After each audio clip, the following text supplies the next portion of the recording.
Hello दोस्तों, तो हम लोग क्या डिस्कस कर रहे हैं। बायोकेमिस्ट्री में हमारा लिपिड चैप्टर चल रहा है, जिसको मैं एक बार सिलेबस आपको दिखा देती हूँ। आपके पास अगर सिलेबस नहीं हो तो आप इसे स्क्रीनशॉट ले सकते हैं। और फैटी एसिड का डिफिनेशन, क्लासिफिकेशन हम लोग यहाँ तक मैं कवर कर चुकी हूँ, अभी तक इससे रिलेटेड डिसऑर्डर तक।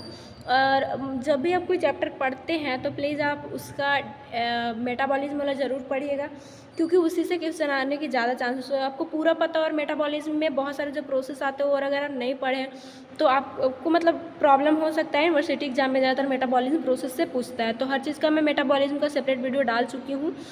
थोड़ा सा लंबा है लेकिन उसको देखना ज़रूरी है, क्योंकि कॉन्सेप्ट ही उसका ऐसा था, उसको मैं ट्रिक से भी याद करवा चुकी हूँ। आज हम लोग देखेंगे नेक्स्ट हमारा compound format from cholesterol. Cholesterol से कौन कौन सा कंपाउंड फॉर्मेट होता है वो देखेंगे। पूरा इसका मैं नोट्स भी आपको दूंगी, कैसे यूनिवर्सिटी में आता है तो आपको लिखना है, 5 नंबर के लिए आएगा तो कैसे लिखना है, और 2 नंबर के लिए आता है तो कैसे लिखना है। देखिए, सबसे पहले आप कोलेस्ट्रॉल है क्या वो जानिए, फिर जानिए कि उससे कंपाउंड क्या क्या बनता है। क्योंकि जब मैं पढ़ रही थी तो हमें यही नहीं पता चल रहा था कि कोलेस्ट्रॉल हमारे बॉडी में आता कहाँ से। इसके लिए मैं बहुत हमको मेहनत करना पड़ रहा था। मतलब हो गया था क्लियर, लेकिन पहले बहुत मैं खुद से मेहनत की थी। लेकिन डोंट वरी, मैं आपको बता देती हूँ।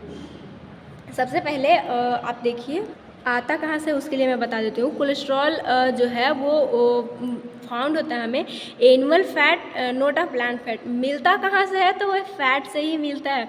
जो हम लोग एनिमल फैट, घी ये सब लेते हैं उससे मिलता है। अगर प्लांट फैट की बात करूँ, जैसे कि मस्टर्ड यानी सरसों का जो तेल है उससे कोलेस्ट्रॉल नहीं मिलेगा, क्योंकि यहाँ पे बोल रहा है कि प्लांट फैट जो हम लोग लेते हैं उससे हमें कोलेस्ट्रॉल नहीं मिलता है। तो किससे मिलता है? Animal fats. हम लोग कोलेस्ट्रॉल को गलत मान लेते हैं, क्योंकि ये हमारे मतलब कि देखा जाए तो ये हार्ट डिजीज़ कॉज करता है, लेकिन ज़्यादा अमाउंट में ले तो तब। सबसे पहले आप इंट्रोडक्शन लिखिएगा कोलेस्ट्रॉल के बारे में।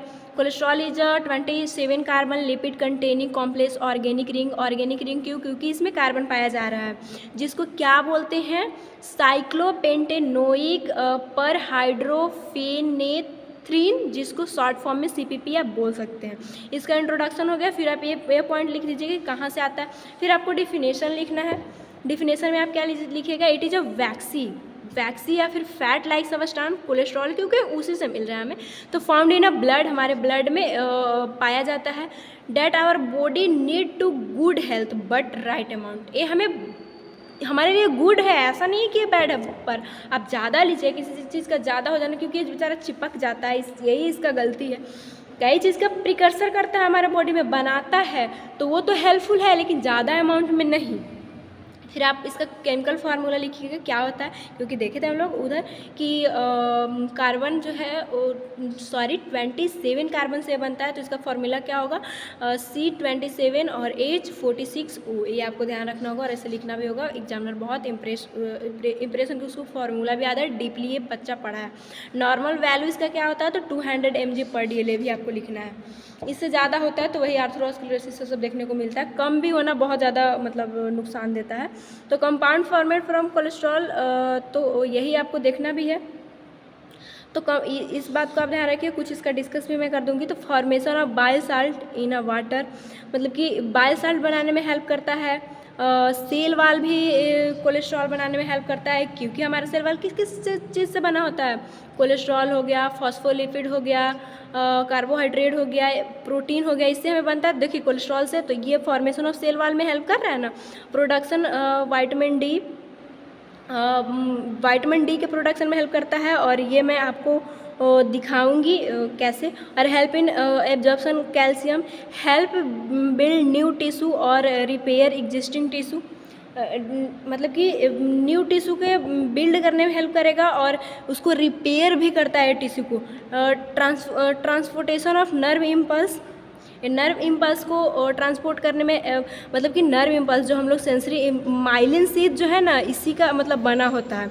माइलिन शीथ बनाने में कोलेस्ट्रॉल का हेल्प ये करता है।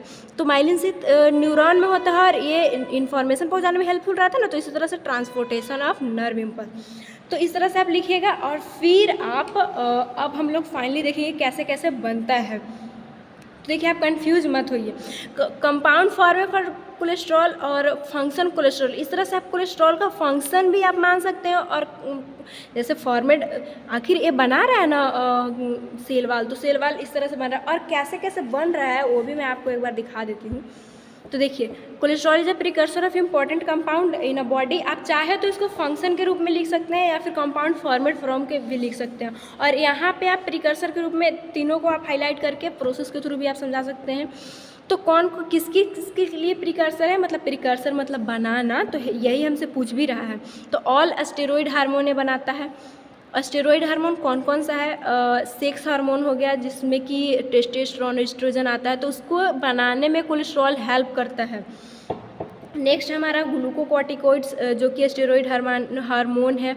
एक ये ग्लूकोकॉर्टिकॉइड और मिनरलोकॉर्टिकॉइड एक स्टेरॉइड हार्मोन है जो कि एड्रीनल ग्लैंड के कॉर्टेक्स पार्ट से ये मतलब रिलीज होता है।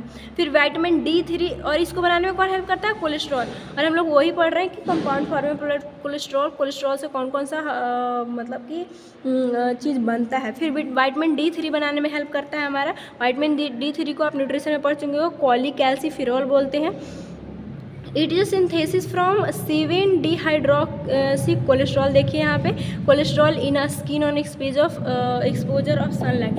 हम लोग जानते हैं सनलाइट में जाने से हमें विटामिन D3 मिलता है, लेकिन ऐसा थोड़ी है कि सनलाइट हमें उसके मतलब कि सनलाइट में विटामिन D3 नहीं रहता। हमारे बॉडी में ये जो है 7-डिहाइड्रोक्सी कोलेस्ट्रॉल मतलब रहता है, लेकिन सन के एक्सपोजर में हम लोग जाते हैं तो वो विटामिन D3 में चेंज होता है। तो ये कॉन्सेप्ट आपका क्लियर है। फिर बाइल सॉल्ट बनाने में हेल्प करता है, तो इसके बारे में आप लिखिएगा कि कोलिक एसिड एंड जो है एक कीनोडीऑक्सीकोलिक एसिड जो है वो बाइल एसिड है, और जब ये सोडियम और पोटेशियम के से कंबाइन होता है तो बाइल सॉल्ट बनाता है। और इसको बनाने में कौन हेल्प करता है, तो कोलेस्ट्रॉल। अगर आपसे ये 2 नंबर में पूछता है तो इतना आपके लिए सफिशिएंट है, आप इतना लिखेगा। लेकिन अगर आपसे 5 नंबर में पूछे तो आपको कंटेंट चाहिए होता है, हमें पता है। तो फिर आप इसके बाद आप टाइप ऑफ कोलेस्ट्रॉल लिख दीजिएगा, जिसमें एक आता है लो डेंसिटी लिपोप्रोटीन और एक हाई डेंसिटी लिपोप्रोटीन जो कि कोलेस्ट्रॉल का टाइप है। इसको बोलते हैं आल्सो कॉल्ड बैड कोलेस्ट्रॉल।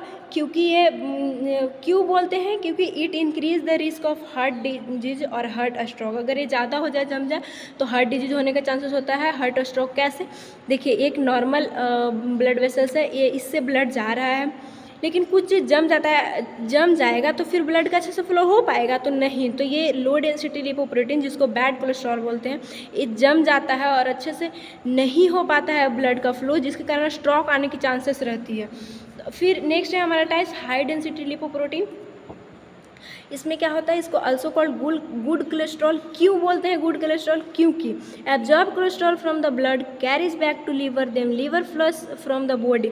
ये हमारे बॉडी में जो जहाँ पे भी अगर इस तरह से जमा है तो हाई डेंसिटी लिपोप्रोटीन वाला कोलेस्ट्रॉल उसको फ्लश आउट करता है, यहाँ से लेके लीवर में आएगा और लीवर से फिर उसको एक्सक्रीट आउट करेगा।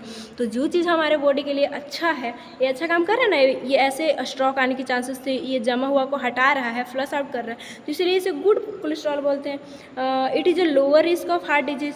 इससे हमारे हार्ट डिजीज होने की रिस्क भी कम होती है।